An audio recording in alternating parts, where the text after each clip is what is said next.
በኢራን ያየነው በእኛም ሊደገም ነው። ህወሓት ለፈረንሳዩ ሚዲያ ጠቅላይ ሚኒስትር አብይ በትግራይ ጦርነት የመክፈት ፍላጎት የለኝም ባሉ ማግስት ህወሓት የፌዴራል መንግስቱ ጦርነት ሊከፍትብኝ ቀን ቆርጧል ሲል ድረሱልኝ ብሏል። ኢራን ትራምፕን ለመግደል ሞክራለች። አሜሪካ የአሜሪካው ኢታማዦር ሹም ኢራን የበለጠና ግዙፍ የጥቃት ማዕበል እየመጣባት ነው ሲሉ ድብደባው እንደሚቀጥል አስታውቀዋል። ኢራን አሜሪካን መድረስ የሚችል አዲስ የረጅም ርቀት ሚሳኤል መሞከሯን ገለጸች። ከብዙ አቅጣጫ ምስራቅ አፍሪካ የመካከለኛው ምስራቅ ያክል ትኩረት ያስፈልገዋል እየተባለ ባለበት ሰዓት ህወሓት ለፈረንሳዊ ሚዲያ በኢራን ያየነው በእኛም ሊደገም ነው ሲል አነጋጋሪና የወታደራዊ ተንታኞችን ስጋት ከፍ ያደረገ መረጃ አጋርቷል። ከሀገር ውስጥ ታጣቂዎች በተጨማሪ ከኤርትራና ሱዳን ሰራዊት ጋር በቅንጅት እየሰራ ያለው ህወሓት የፌዴራል መንግስቱ ጦርነት ሊከፍትብኝ ቀን ቆርጧል ሲል ድረሱልኝ ብሏል። ድርጅቱ ይህን ያለው ጠቅላይ ሚኒስትር አብይ በትግራይ ጦርነት የመክፈት ፍላጎት የለኝም ባሉ ማግስት መሆኑ ደግሞ ትኩረት ሳቢ አድርጎታል።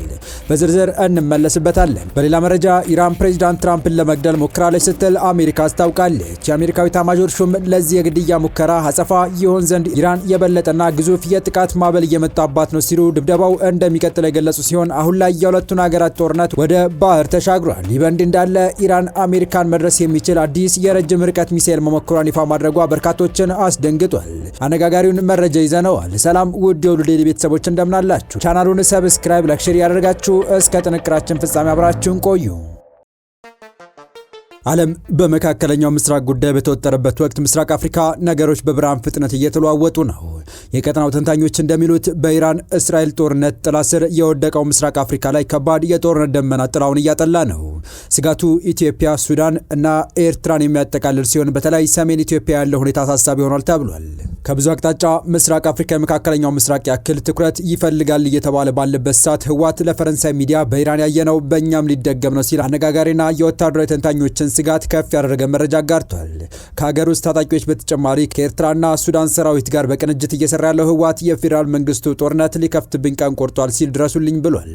ድርጅቱ ይህንን ያለው ጠቅላይ ሚኒስትር አብይ በትግራይ ጦርነት የመክፈት ፍላጎት የለኝም ባሉ ማግስት መሆኑ ደግሞ ትኩረት ሳቢ አድርጎታል። የህወሓት ከፍተኛ ባለስልጣን ፌዴራል መንግስት ባለስልጣናት ለጦርነት እየተዘጋጁ ነው ሲሉ አመላከቱ። የህወሓት ምክትል ሊቀመንበር አቶ አማኑኤል አሰፋ የፌዴራል መንግስት ወታደሮች ከሁሉም የኢትዮጵያ ክፍሎች እየገሰገሱ ነው፣ ትግራይ በፌዴራል ወታደሮች እየተከበበች ነው ሲሉ ለአጃንስ ፍራንስ ፕሬስ ትናንት መናገራቸው ተዘግቧል።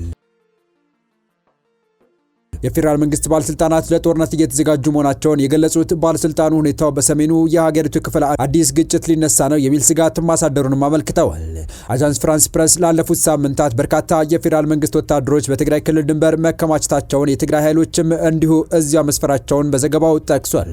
ትግራይ ክልል ለ2 ዓመታት ከዘለቀው ጦርነት ፕሪቶሪያ ደቡብ አፍሪካ ላይ በተደረሰው ስምምነት መሰረት እፎይ ካለች ብዙም አልቆየችም።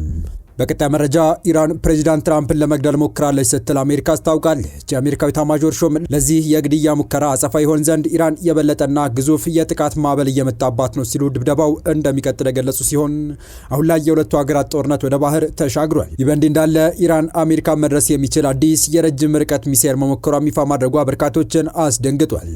የአሜሪካ የመከላከያ ሚኒስትር ፔት ሄግሴትና የጦር ኃይሎች የጋራ ጠቅላይ ኤታማዦር ሹም ዳን ኬን በኢራን ላይ እየተካሄደ ስላለው ወታደራዊ ዘመቻ ቨርጂኒያ ከሚገኘው የፔንታጎን ዋና ጽህፈት ቤት መግለጫ ሰጥተዋል። የመከላከያ ሚኒስትሩ የአሜሪካ ጦር ኃይል በህንድ ውቅያኖስ ላይ አንድ የኢራን የጦር መርከብ በውሃ ውስጥ የሚምዘገዘግ ሚሳኤል በመጠቀም ማስመጡን ተናግሯል። የኢራን መንግስት ተሸንፏል ያሉት የመከላከያ ሚኒስትሩ አሜሪካ በማያጠራጥር ሁኔታ ያለ ርህራሄ ከባድ ጉዳት በማድረስ እያሸነፈች ነው ብለዋል። ተጨማሪ ወታደራዊ እርምጃ በኢራን ላይ እንደሚወሰድ ጠቅሰው የበለጠና ግዙፍ የጥቃት ማዕበል እየመጣ ነው ብለዋል። የአሜሪካ ጦር ጠቅላይ ኤታማዦር ሹም ዳን ኬን በበኩላቸው የሰራዊቱ ጥቃት ወደ ምድር እየተስፋፋ ወደ ኢራን ግዛት ጠልቆ እየገባ ነው ሲሉ ጥቃቱ መጠናከሩን አመልክተዋል። የመከላከያ ሚኒስትሩ ፒት ሄጌስት ኢራን ፕሬዚዳንት ትራምፕን ለመግደል ሞክራለች በማለት ከሰው ነገር ግን አሜሪካ ለመግደል ሙከራውን ያደረገውን ቡድን መሪ አድና ገድላለች ብለዋል። ኢራን ውስጥ ከ150 በላይ ሰዎች የተገደሉበት በሴቶች ትምህርት ቤት ላይ ስለተፈጸመው ጥቃት ተጠይቀው የመከላከያ ሚኒስትሩ በሰጡት ምላሽ ምርመራ እያደረገች ነው ሲሉ መልሰዋል። ነገር ግን ጥቃቱ በእስራኤል ወይስ በአሜሪካ መፈጸሙን እንዲያረጋግጡ ቢጠየቁም ፈቃደኛ አልሆኑም። በተያያዘ ዜና የአሜሪካ የባህር ሰርጓጅ መርከብ በህንድ ውቅያኖስ ላይ የኢራንን የጦር መርከብ መታ አሰጠመች። ኢራን የአጸፋ እርምጃ እንደምትወስድ ዝታለች። አሜሪካና እስራኤል በኢራን የጸጥታ ኃይሎችና ቁልፍ ተቋማት ላይ የሚያደርሱትን ጥቃትና የኢራን የአጸፋ እርምጃ ለ5ኛ ቀን ቀጥሎ ውሏል። አሜሪካ ዛሬ ያሰጠመችው የኢራን የጦር መርከብ ከሁለተኛው የዓለም ጦርነት ወዲህ በጠላት መርከብ ላይ የተሰነዘረ የመጀመሪያው የቶርፒዶ ጥቃት መሆኑን የአሜሪካ መከላከያ ሚኒስቴር ፒት ሄግሴስ ተናግረዋል። ከሰመጠችው መርከብ የስሪላንካ የህይወት አድን ቡድን ላይ 32 ሰዎች ማትረፋቸውን አሶሺየትድ ፕሬስ ዘግቧል። ጥቃቱን ተከትሎ ኢራን በመካከለኛው ምስራቅ የሚገኙ ወታደራዊና ኢኮኖሚያዊ መሰረተ ልማቶችን ሙሉ በሙሉ እንደምታወድም ዝታለች። በግጭቱ የተገደሉት የኢራን የበላይ መሪ አያቶላ አሊ ኻሜኒ የቀብር ስነ ስርዓት በጦርነቱ ምክንያት እንዲገፋ መደረጉ ተገልጧል።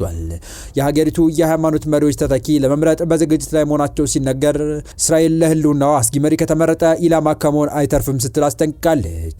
ስድስተኛ ቀን ባስቆጠረው የመካከለኛው ምስራቅ ቀውስ በአሜሪካና እስራኤል ጥምር የአየር ጥቃት ኢራን ውስጥ የተገደሉ ሰዎች ቁጥር ከ1000 በላይ ደርሷል። እስራኤል በተናጠል በሂዝቦላ ላይ ዳግም በከፈተችው ወታደራዊ ዘመቻ በሊባኖስ ከ50 በላይ ሰዎች ተገለዋል። በአንጻሩ እስካሁን ባለው ይፋዊ መረጃ ከጦርነት ጋር በተያያዘ 6 የአሜሪካ ወታደሮች ሲገደሉ 11 እስራኤላውያን ሕይወታቸውን አጥተዋል።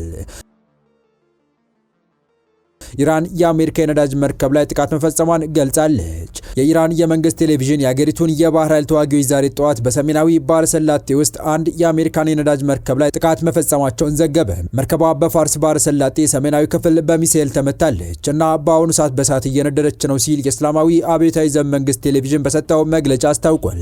መግለጫው አክሎም በባህረ ሰላጤው መካከል እስከ ህንድ ውቅያኖስ ድረስ የሚዘልቀው የሆርሙዝ ሰርጥ ላይ ሙሉ ቁጥጥር እንዳለው ተናግሯል። የኢራን አብዮታዊ ዘብ የሰጠው መግለጫ ትክክለኝነት በሌላ ወገን አልተረጋገጠም። የዩኬ የባህር ንግድ ድርጅት ቀደም ሲል አንድ የጭነት መርከብ ዛሬ ጠዋት በሰሜናዊ ባህር ሰላጤ በኩዌት የባህር ዳርቻ ላይ መመታቱን ተናግሯል። የድርጅቱ መግለጫ አክሎም ከፍተኛ ፍንዳታ መሰማቱንና ቀጥሎም ከአካባቢው አነስተኛ ጀልባ ሲወጣ መመልከቱን አስታውቀዋል። ከጭነት መርከቡ የሚወጣ ነዳጅ ዘይት በውሃ ላይ ይታያል። ይህም አካባቢው ላይ ጉዳት ሊያስከትል ይችላል። የእሳት አደጋ ስለመድረሱ የተገለጸ ነገር የለም። የመርከቧ ሰራተኞችም በደህና ሁኔታ ላይ ናቸው። ይህ በእንዲህ እንዳለ ኢራን አሜሪካ መድረስ የሚችል አዲስ የረጅም ርቀት ሚሳኤል መሞከሯን ገልጻለች። ሙከራው ከሩሲያ በተገኘ ፍቃድ በሀገሪቱ በረሃማ ቦታ የተደረሰ ሲሆን ስኬታማ ነበር ተብሏል። የኢራን መንግስት 10000 ኪሎ ሜትር ርቀት ተጉዞ ኢላማውን መምታት የሚችል አህጉር አቋራጭ ባላስቲክ ሚሳኤል አይሲቢኤም መሞከሯን አስታወቀ። ይህ ሙከራ በዓለም አቀፍ የደህንነት ተንታኞች ዘንድ ትልቅ መነጋገሪያ ሆኗል። ሪፖርቱ እንደሚያመለክተው ይህ ሚሳኤል በተሳካ ሁኔታ ከተሞከረ ኢራን በቀጥታ አሜሪካን የመምታት አቅም እንዳላት የሚያሳይ ነው። ይህም በሀገሪቱ የጦር መሳሪያ ታሪክ ውስጥ ትልቅ እድገት እንደሆነ ተገልጿል። የሚሳኤሉ ርቀት 10000 ኪሎ ሜትር የቴህራን የጦር አቅም ከአካባቢው ስጋትነት አልፎ አህጉር አቋራጭ ወደ መሆን መሸጋገሩን ያሳያል።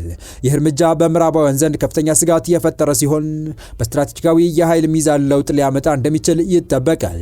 ጉዳዩ እስካሁን በገለልተኛ ወገን ባይረጋገጥም ሙከራው እውነት ከሆነ በኢራንና በምዕራባውያን መካከል ያለው ውጥረት ይበልጥ እንደሚያባብሰው ተገምቷል።